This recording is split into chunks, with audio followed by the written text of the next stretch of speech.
Hello, everybody, and welcome back to another episode of the Cinema Wave podcast. We're back, finally, a little bit delayed, but we are talking about the finale of season 1, or maybe the series of The Acolyte, which is the Star Wars, the newest Star Wars show on Disney Plus. I am one of your hosts. My name is Darian Scalamoni. Joining me, as always, is Mark Jacobino. What's up, Darian? Hello, everyone. We've been talking about the show for 8 weeks now. I think this is the first Star Wars show we got through the entire season without having any technical difficulties. That's true. We had Ahsoka. We missed the one episode, so we did it. We got the full scope, and boy, what a show. Yeah. We got the full scope for. For the people who have never watched us before, there is a majority of people that don't like the show. We happen to fall in the majority, but I know there are people in the vocal minority that do enjoy the show. Mm-hmm. But we're obviously going to wrap up our thoughts on the last episode, the season as a whole, the series as a whole, and two major reveals that we waited on, and they were given about 45 seconds of screen time and were the biggest moments of the season. Mm-hmm. And it all could be for a waste. So we can get into that. Sure. But let's start with the series as a whole and the direction they decided to go in. We've talked about this a little bit. We get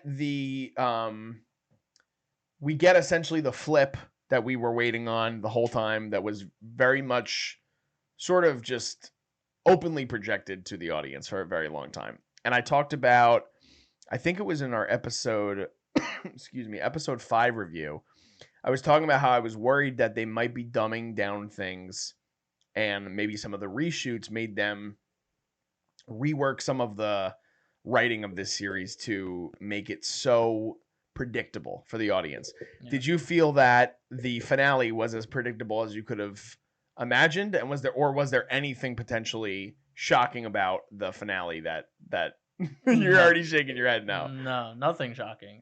You alluded to the reveals. I think everyone was expecting a Plagueis reveal, but you even asked me before we started recording, do you think Yoda will be in the show? And I remember saying, I think he will be the last shot of the show, or like the last second they will do a flash of Yoda. And it's exactly what we got. Mm-hmm. Osha may turn. I think we talked about it. I think I said episode 4. I was like, I think they're going to flip sides, and that's an interesting direction they go. They don't execute it well. It's too fast. Osha's, loyalty to Quamir makes no sense based on what he's done.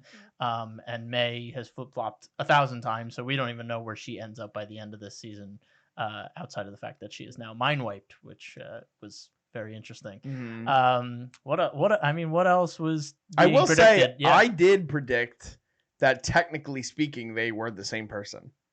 Yeah. And you get that reveal, which is not... But what does it even mean? It doesn't mean shit. Because they are like two people. It is. It doesn't mean anything. But the fact that they separated them at birth as being this one being, and then they were able to manipulate the birth. Yeah. Creating twins. Yeah. Vernestra being Qumir's old master. I think we said that episode 6 with the whip mark on his back, and her, like, all the writing was on the wall. So nothing about this finale shocked me, surprised me.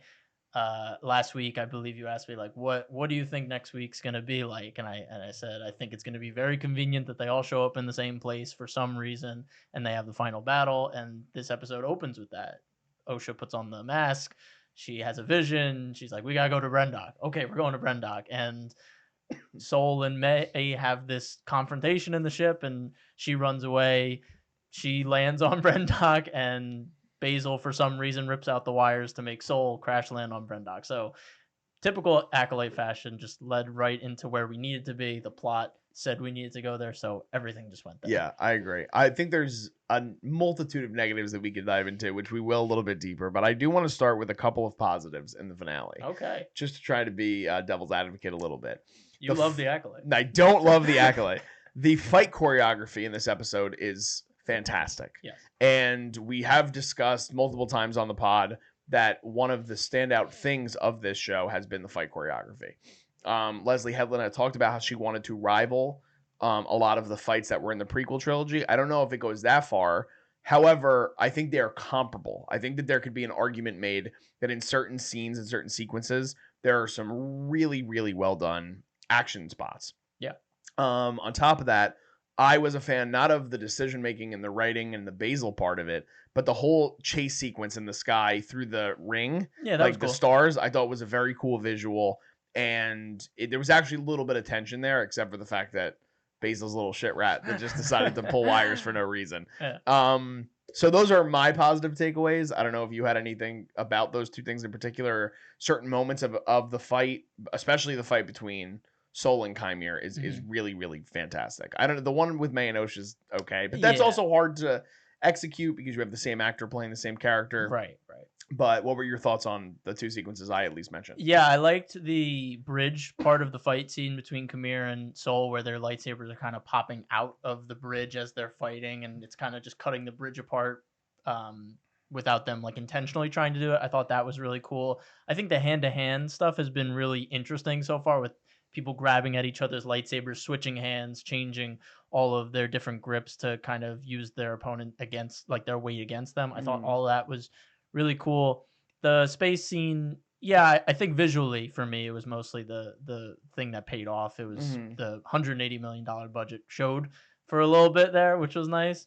Other positives, I did like when Osha says, when she sees Mae for the first time, when she gets to Brendok, she does say something along the lines of, I've hated you for what you did for so long, and I've been harboring those feelings, and that's essentially why she couldn't become a Jedi, because she could never rid herself of those feelings. I thought that was very Star Wars-esque. I appreciated that.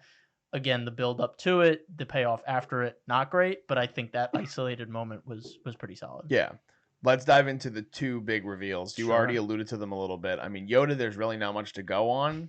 It's just that we see Vernestra finally goes to him to, I guess, inform him of what has been happening, which is also interesting, just to note that, like, what he didn't know about it at all. I don't know if you have certain theories about it, but also we do get, excuse me, a 30-second shot of Darth Plagueis, and you did bring the novel here. The novel is on full display right here. And we get the reveal of him, though it's a shadowy figure and it's in a cave. He looks great. He looks fantastic. I wonder if $170 million went to the digital effects used for Plagueis. But what was your takeaway from when you did see Plagueis? Were you upset that we didn't see him again in the episode? I'm sure you weren't surprised that we didn't see him again, but were you upset that we didn't get a little bit more with him? And playing hypothetical, which I think we both agree, and most people would, that this is not going to get a season 2. Right. But if it did, yeah, do you have any theories or predictions where they could go? I know I think just started this book. You haven't finished it yet, right? I started it a couple years ago. I got like 12 or 15 chapters in. I didn't end up finishing it, but I'm definitely going to dive back in. I would say with Plagueis, the initial thought process was, of course, Easter egg route, get fans to say, "Ooh, Plagueis, now we need a season 2." So that, again, as we've talked about this season with the manipulative tactics of Disney with this season, I thought he looked great. Really cool looking. I would like to see more of him. Unfortunately, the only way I could do that is to see him in the Acolyte, unless they make a bold decision and say, we're going to do another season of a show that's in the same time period, but it's not connected to the Acolyte. We're just looking at Plagueis and Sidious and maybe that I'd be okay with. Yoda, I didn't love that it implies that Vernestra now tells Yoda all of these cover-ups, and seemingly he goes along with it as well. I mean, we don't know. It ends on a hard cut. We don't see what his reaction is. We can only go off what we see in the prequels, and he doesn't seem to bring up the fact that there was a Sith cover-up at the time when Ki-Adi-Mundi was talking about it. So that just says to me that he knows and he's hiding it, which I don't think is very genuine to Yoda's character. I think it's very detrimental to his character, because his character flaw was never that he was corrupted or that he was someone that plotted to make the Jedi look good. His flaw was that he didn't recognize the darkness in front of him because he was so worried about doing the right thing for the Republic, and he ended up leading the Jedi into being part of the war instead of following the will of the Force, and his whole vision was clouded. That's why he messed up in the prequels, not because he was this corrupt Jedi that has been covering things up for centuries. I just think that's a very terrible look at Yoda and very bad optics. It's bad optics, and I just don't think Leslie Headland has that power to take that away from a character like Yoda, and I don't think she's added anything of value with this series with Yoda in particular. But again, benefit of the doubt, which this show doesn't deserve.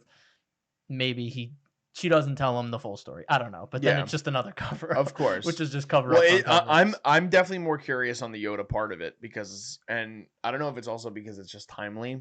We just did our review as of the recording. We did a review yesterday for the first part of season 6 of Cobra Kai. I don't know if you ever watched it. I have not. Anything Karate Kid you ever watched? No. Okay. So Mr. Miyagi got that is a Yoda-esque figure yeah. within the Karate Kid universe. And in this, spoiler alert for people if you haven't watched Cobra Kai, you've been warned. In this season, they uncovered this box of secrets essentially that point to Miyagi having a little bit of a darker past than originally intended. Sure. And it's a unique approach, but at the same time, it's taking away from the mystique of the fact that like Miyagi was always this just unbelievably genuine, great old man that just was like magical essentially. And Yoda does represent a lot of that. Yeah. And Miyagi is probably based a lot in maybe what for sure Yoda was. Right.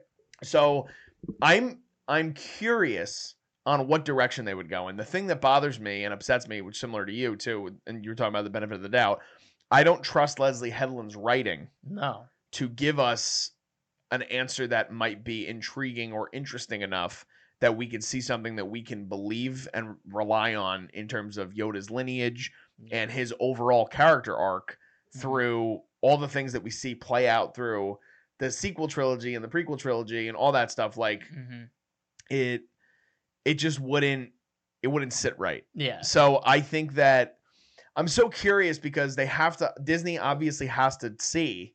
I mean, the show has a... Is it like a 4.5 on IMDb? That's what I'm looking.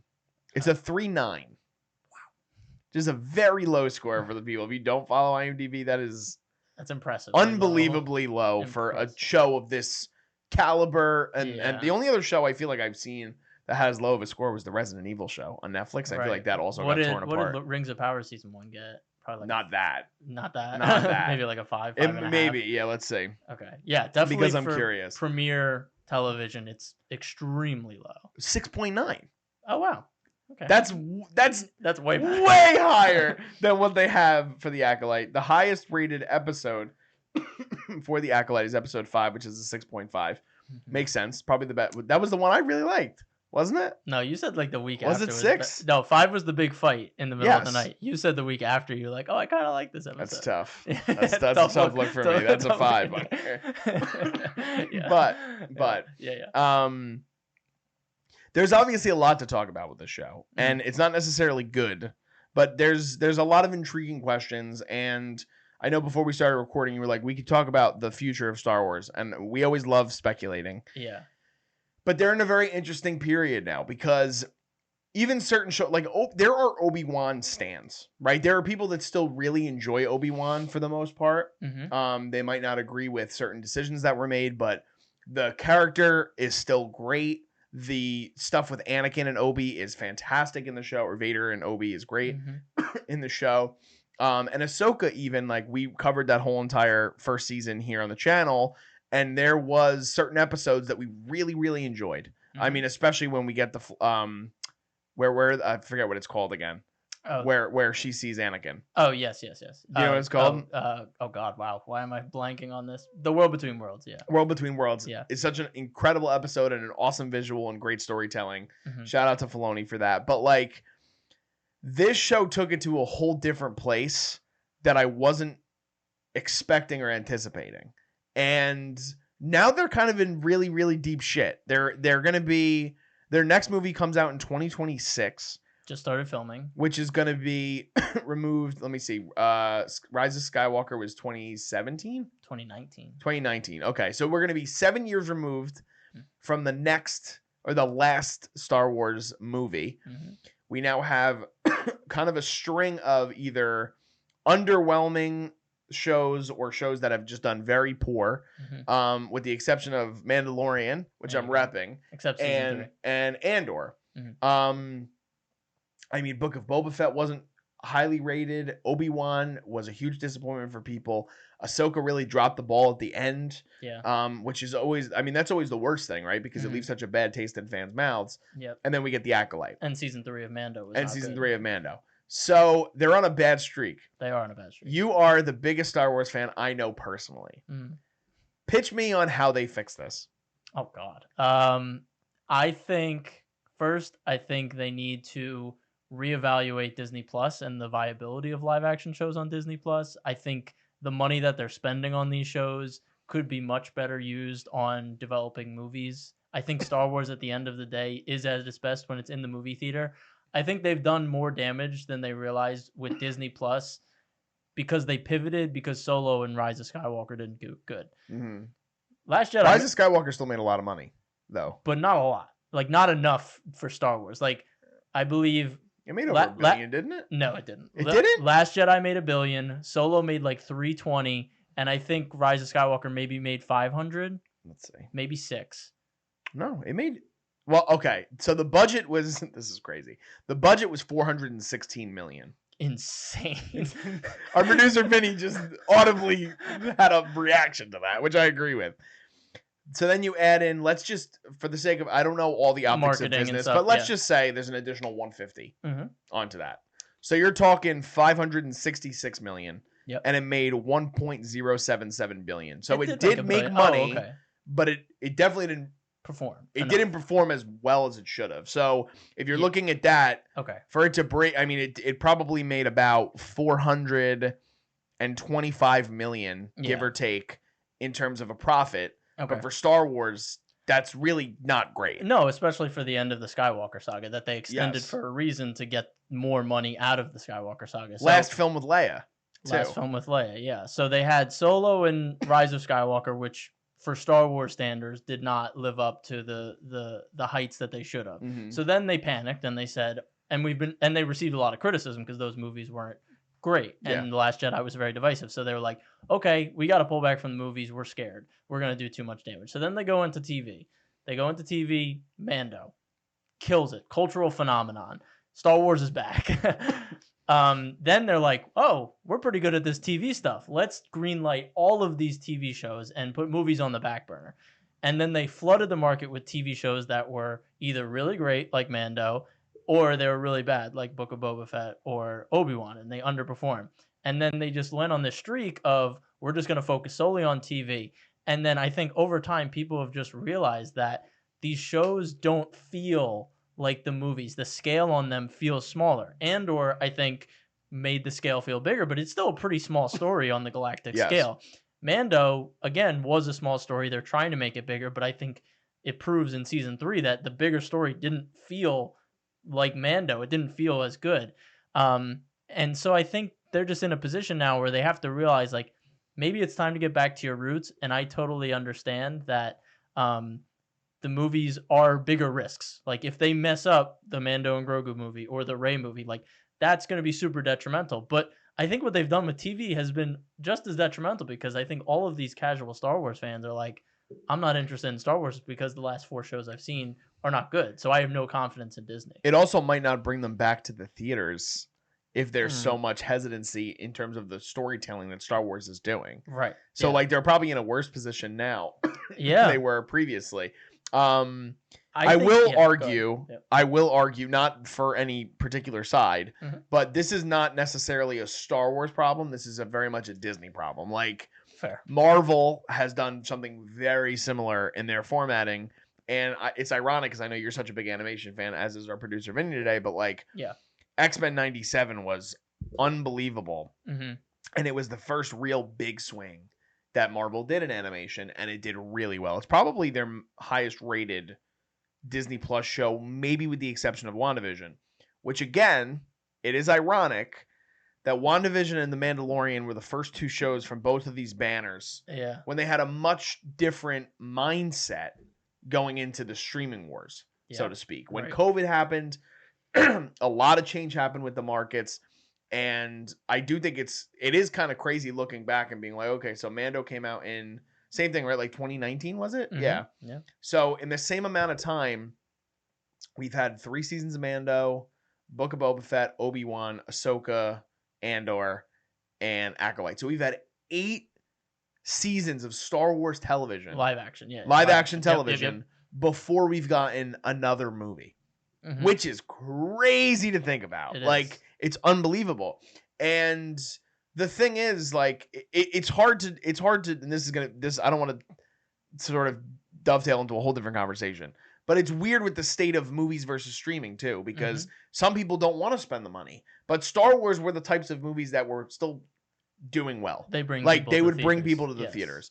The same with Top Gun Maverick, it was massive because it was something that people hadn't seen. And that was a lot longer. That was over 30 years since we had seen a Top Gun movie, but it's going to feel like that, or it would have felt like that if, let's say they put out a movie in 2023. It would have felt like, damn, it's been a really long time since I've seen Star Wars in a movie theater. Yeah. And what did you go and see in the movie theater?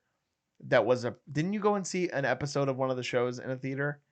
I couldn't. There was those screenings for Ahsoka, right? For Ahsoka and Acolyte. I couldn't make it to them. Okay, but they did have them, and I know people loved it. I know people were talking about Ahsoka being in the theater too, so that might be something that they could pivot to. But they're in such a weird, dire state, and like I said, Disney, I feel like, is sort of in the same thing. Marvel is on a different trajectory right now because now they have Deadpool and Wolverine, which I think is going to do really well for them. Yeah. Star Wars now has to rely on the back of their next show, live action show, which is going to be Skeleton Crew, which we've jokingly talked about that it may or may not exist. Yeah. We did get more images. We did get promo art for it. Are you more or less excited? I mean, it's not the same creative team that did the Acolyte. Yeah. But I mean, as a Star Wars fan, you have to be like, I don't know how this is all going to go. Right. I wasn't excited for it to start. I thought it was interesting. It was one of those shows I was just going to hope for the best, but my expectations were kind of low. Now, having seen the Acolyte, I'm even more nervous, which I'm always nervous for Star Wars live action TV nowadays, but I'm even more nervous because I don't want to take away from child actors. There's some great child actors. Stranger Things was lightning in a bottle with a whole cast of child actors. They all were amazing in the show. When you have an entire show with child actors, there's a lot of risk. And I know Jude Law is attached, which is really cool. But, seeing the child actors in the Acolyte, and then that's the talent that Disney's bringing in, it just makes me scared for what they're going to do with the Skeleton Crew. And if they're able to really bring us those childhood stories and that coming of age story in the Star Wars galaxy in a convincing way. I know Jonathan Watts is great. He did the Spider-Man movies. He does the coming of age genre very well.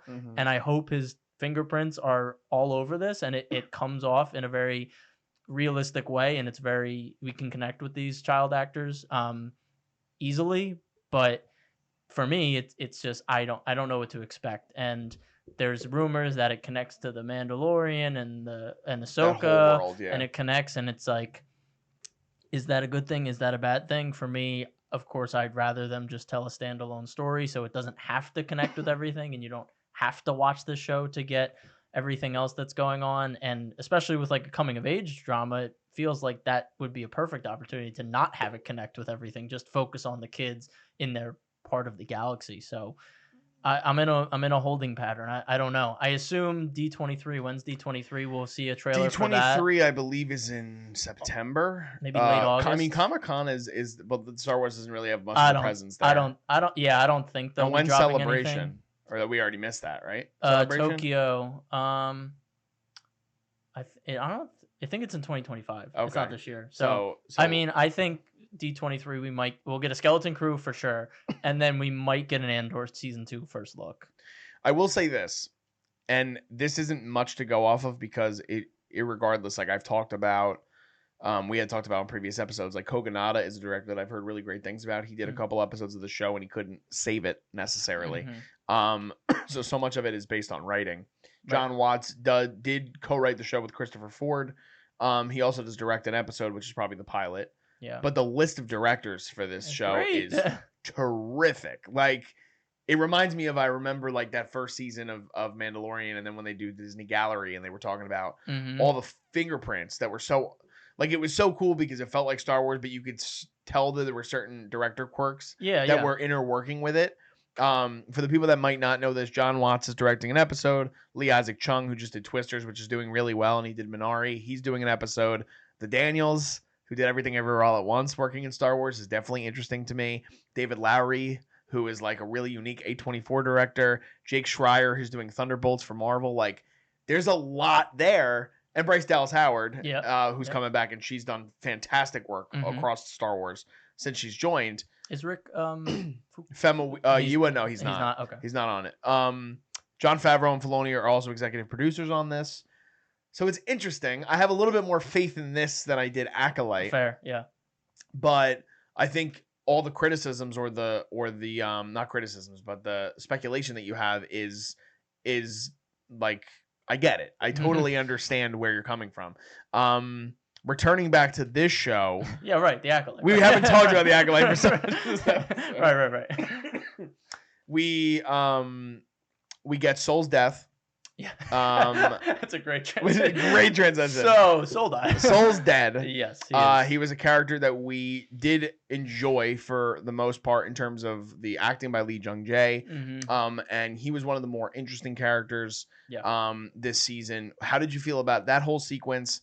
I know some people were criticizing online the fact that Osha killed him with a force choke, and that was a whole thing because they were like, how did this happen? Like, it was just, again, very... Lee Jung-jae just deserved a better Star Wars character. Or, no, not a better character, a better show to be in, because he was great in this role, and you could feel that he loved Star Wars, and he gave this everything. He literally learned another language just to do this role, and it's such a shame that it's not in a better project, but I still think people appreciate his role and Master Soul and the ideas that they were trying to bring together here. Regarding the force choke thing, I think the big issue I had with that one is that I guess that was the weapon, like killing a Jedi without a weapon, that was it, which seems it was pretty obvious. I thought they were trying to go for a more meta or a more philosophical answer, like you can't kill a Jedi with a weapon, you can take down the Jedi Order through secrecy and sneaking around and political stuff like Sidious does. Like, Sidious didn't destroy the Jedi Order using force choke. He destroyed the Jedi Order by being in the shadows and operating in the shadows. And I thought that's what they were going for. But then Kumir's like, oh my God, she killed him without a weapon. I was like, I think the force is a weapon. It is so unique too, because so much, this is why I really wish we were going to get a tell-all book about the show, but I know we're never going to.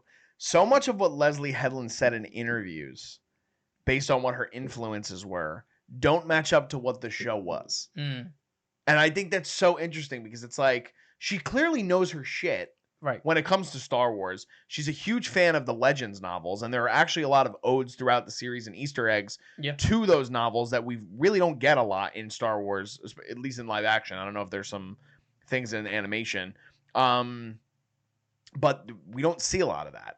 But this show, again, just doesn't reflect, like you just talked about, like so much of what we were pitched, this show is just not that. I think Leslie has a good understanding of things that have happened in Star Wars and lore in Star Wars, but fundamentally, like what Star Wars is about and the execution of it. Yeah, and the themes that George was trying to say, I think she has little less grasp of, but because she knows all this other stuff, it seems like she knows Star Wars really well, and I don't want to take anything away from her. I just think that's the truth. I think what she's presented is contradictory to George's vision, even though she knows stuff like cortosis or like everything else that she's brought in from Legends. Like, that's great. Yeah. But I think for me, Star Wars is always, it's more important to know what Star Wars is about than to be like, that ship is an E-class, blah, blah, blah, like those specific things. The themes of Star Wars kind of get stripped away from the show. Exactly. And it makes it feel a lot more lackluster than other previous attempts. Yeah. What did you feel with Soul's death? Well, I felt very similar. I mean, I really liked Lee Jung-jae in the show for what he had to work with. I agree. I would have loved to have seen him maybe have a different approach to it. I know, like, a lot of people don't like Book of Boba Fett, but I like Tamora Morrison's when they dive into some different things with him, and I think he has a grasp on the character, and I would want to see more of Soul in a different context. And it sucks that we're not going to get that. I can't imagine. Maybe an animation at some point if they decide to do something like Tales of the Jedi. That would be really cool. The only thing that sucks about that too is, like, I'm not. It's weird to say because the performance is good, but I'm not as interested in the character because they presented the character in such a way where it was just like the way this guy is handling all this is just piss poor. Right. Yeah. So that's another part of it. Yeah. The one depressing thing for me coming off of the series, just except for the show as a whole, is that Manny Jacinto as Chimere, I absolutely loved. Like, loved his role as the character, and I'm interested to see if he could do more, but we're not going to see that. And I don't love that we may be leading, or they may lead into a romantic thing with Osha. That doesn't make much sense to me. Yeah. And I do think Amandla is a good actor, but I think that they were miscast as Osha and Mae, which is, I hate saying things like that, but it's like, I was so not interested in anything that had to do with Osha and Mae throughout the whole entire show. Yeah. And to play devil's advocate again, I think a lot of people that do love this show, it's because they are invested in that relationship. And I don't know if that was what Leslie was going for, and clearly it's worked for some people, but I think a lot of people saw through it, and a lot of people weren't as interested in what the core idea of what the show was supposed to be.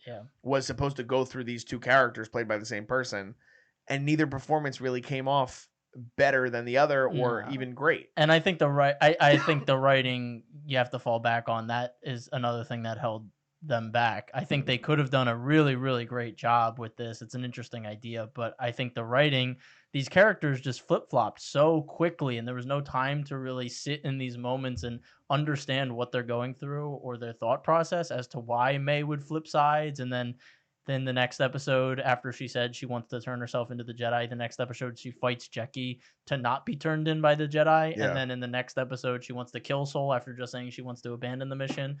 Osha loves these people that she's around, the Jedi. Chimere kills all of them. Then because he says like 2 or 3 platitudes, she's like, oh, this guy's a philosopher. Oh, and I've seen him naked. I'm kind of interested in him now. It's like, it just, the characters are written where Amandla, they just have nowhere to go, unfortunately. And I agree, there could be some talent things in there. I'm not that into that. Like, I love acting, obviously. I'm critical of it. But I'm not an actor, so I can't point those out as much. There's little moments she could have added to. I think it just falls back to the script. So it's very unfortunate. So yeah, Sol dies because he leaves off crucial information. He doesn't tell Mae or Osha like, hey, your mother was turning into this black monster and you were disappearing, so I wanted to stop her from making you disappear. Because if he said that, then it would be like, oh yeah, I guess I was disappearing. That was kind of scary. But they just leave, again, with the show, they leave these vague lines of dialogue to trick the audience to be like, oh yeah, Sol's the bad guy, Osha and Mae have been done wrong. But if he just pled his case instead of just being like, I'm sorry I lied, there would have been more of an interaction, I think, and Osha could have been more of a payoff. Yeah, I think that so much of it too is the crazy thing is, based on him not giving that information and them wanting to make him look like a bad guy, still you're so much more invested in his character that you understand why he did what he did. Right, exactly. And so you're rooting for that character. Yeah. And I don't know if that is, I mean, I'm like just trying to think of, I'm just trying to be in Leslie Headland's head, which is not fair. But it's like, I wonder if like that was the side where she was like, oh, like maybe, no, I'm not even gonna get into it. It's stupid. There was supposed to be some sort of flip with the audience where we were supposed to change from Sol to Mae and Osha. I think in the middle of the season, like we were attached to Sol. The show, first of all, has a protagonist problem. It doesn't know who it wants to be the main character. And I think at one point they wanted the people to like both Osha and Sol, and at one point they wanted us to say flip. Yeah, see the side of Chimere and Mae. And we really like Mae, Osha, and understand Chimere, and Sol is really the antagonist of this whole series. But they did so much to make us understand Sol and not understand the other two because they flip-flop so much that he became the main point of the last episode. I speak for myself. When I was watching the last episode, I was rooting for Sol. Yeah. I wanted Sol to save everyone. I wanted Sol to come out on top. And I know some people might be like, "Oh, you went in with your preconceived notions of the Jedi. That's why you like Sol, not because of his actions, but because he's a Jedi." And I'm like, no, he was justified in what he did. And if you're saying lying is worse than Chimere killing people in cold blood and doing all this other stuff, like, I'm sorry, you're on like a high horse. Yes. Like, no, you're a sociopath. Yeah, that's literally what you are. No, I agree, because I agree with you. Like, I feel like if we would have seen something in which I don't even know what I would have wanted in the finale, because we talked about this too. I was like, what could they do to like remedy? I don't think there would have been much, but I do think there could have been an interesting thing in which we saw maybe Osha, and even if Osha and Chimere go off together and Mae gets brain wiped, I would have liked it for Soul 1 not to die, but maybe, like you said, kind of save the day in a sense and just like be okay with what the decision is, and then be this loner. Like, go off and be like, again, like kind of how Obi-Wan became in the Obi-Wan series. Right. I think Jung-jae would have done a really good job with kind of playing that. And maybe we see him later on, and if you decide to do something like that in between the prequels and the High Republic. Yeah. But I don't know, man. There's not a lot to praise when it comes to this show. Yeah. And we haven't given any scores, obviously, all season, but it is time to officially give a score. Oh, gosh. Because we're at the finale. Can you go first? I can go first. I don't usually give scores for anything, I can go first, so yeah. I would love to hear That's your totally score. fine. So I'll go first. Again, yes, on Mark's podcast, which you can plug at the end, but he does not give scores for episodes. You don't even give scores for like your full wrap ups, right? I don't give scores. All right, so this is my doing. So apologies in advance. There's not a lot of good to take away from the show. Yeah. Genuinely. I really loved Manny Jacinto's character in this and his choices. I thought that the fight choreography was very consistent throughout, and there was really great fight choreography throughout. Awesome lightsaber fights. The main problem with the show, obviously, is so much of the structuring, the pacing, the themes, the writing. So much of what makes a show and a movie really great, this show lacks in so many areas. Yeah. So, having said that, I'm going to give this a 4 out of 10. So that's where I'm at. It is a low score. It is, I think, tied with the lowest score I've ever given, which Vinny and I did a review for Rebel Moon Part 1. A Star Wars clone. That's funny. It is funny. It is a Star Wars clone. But yeah, unfortunately, this was not a show that really impacted me in any which way. The only thing that I want to see going forward is the things that we got in those 45 seconds, which You it sucks. You fell for it. Yeah, like I don't want to see it so badly that I want to see season 2 of the show. Yeah. I would love for them to do something with Chimere, but now I don't even know how they get there. Like maybe you do an animated show of how he got to where he was, but I don't really want to see much else from this world. If you want to see Chimere, you got to see Osha, and you got like that. This story just has to continue, unfortunately. That sucks. My score, probably like a 4.5. That's where I would sit because I think mid is too generous because this is my least favorite Star Wars show, animation, live action, Star Wars, anything ever. Probably. I mean, it's this and Rise of Skywalker are like fighting hand in hand, but I think even Rise of Skywalker has some Star Wars moments. I didn't really feel anything with the show when it came to Star Wars outside of it doesn't feel like Star Wars. The lightsaber battles, the Force and what they explore with the Force just feels extremely shallow and watered down. So, and it sends the wrong message in the end. Like in the end, Osha and Chimere are like framed as these heroes that have been like freed from the Jedi and that they're doing well or they're doing better now that they've joined the dark side, which is just anti-Star Wars, which I know it's about perspective, but you can't make them the heroes. You can't say this was actually a good thing. Like it's a good thing that they killed all these Jedi. That's just you can't do that. So crazy. That's why I'll give it a 4.5. Sucks. And do not let this shy you away from reading the High Republic books. The High Republic books are very Star Wars. Vernestra is much more interesting in the High Republic books, so I always advocate for checking those out. They're at least worth a read, even if you don't love them. They're worth a read, and you're not going to be like, "Oh, this isn't Star Wars." It's good. Yeah. It's so good. They dropped the ball with the High Republic in live action and television or movies for the first time. First time we get them in a filmmaking medium. Sure. They didn't do a great job, but just want to give Mark an opportunity to plug his own Star Wars based podcast, and then we're going to sign off. Yeah, so you can follow me at @Star_Wars_Mark of Balance. I run the Star Wars Mark of Balance podcast, talking about Star Wars more in depth, more of the nitty gritty kind of themes and ethos of Star Wars, but also talk about writing and directing and stuff like that. Talk about movies, TV, video games, like hot topics in Star Wars, books, obviously. So would love to have you over there, casuals and diehards. Welcome. So thanks. Yeah, absolutely. And Mark is also covering House of the Dragon with us on the network, which we're super excited about. He'll be on next week's penultimate episode, as well as the finale with all of us to cover it. So we're really excited for that, and so happy that Mark has joined us in a bigger capacity here at the Culture Wave Media Network. But let us know in the comments what you guys thought about the Acolyte. We've gotten a lot of comments that agree with a lot of our takes, which I'm not very surprised with that 3.9 on IMDb. But as I said, there is a vocal minority, and we'd love to hear your reasons on why you love the show. Is it based on the twin dynamic? Is it based on maybe certain characters that you related to a lot more, like Chimere or Soul? Vernestra, I know, was one that is beloved in the novels, but they didn't do as good of a job with her in this show, a lot of people say. So maybe you guys disagree with that. We'd love to have a conversation with you guys in the comments. And you could also give this video a like if you can and subscribe to us. We cover all things film and television. We're currently, like I said, covering House of the Dragon.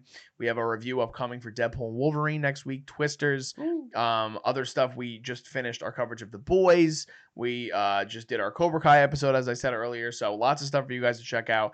If you watch anything on any streaming service or in the movie theaters, we are most likely covering it. So be sure to check out all of our other stuff. And if you guys don't already, you could follow us on social media. We are at Cinema Wave Media and at _Culture Wave Media on Instagram, as well as at Cinema Wave Media on TikTok and Threads, and then just Culture Wave on Facebook.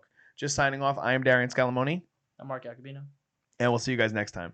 This is The Culture.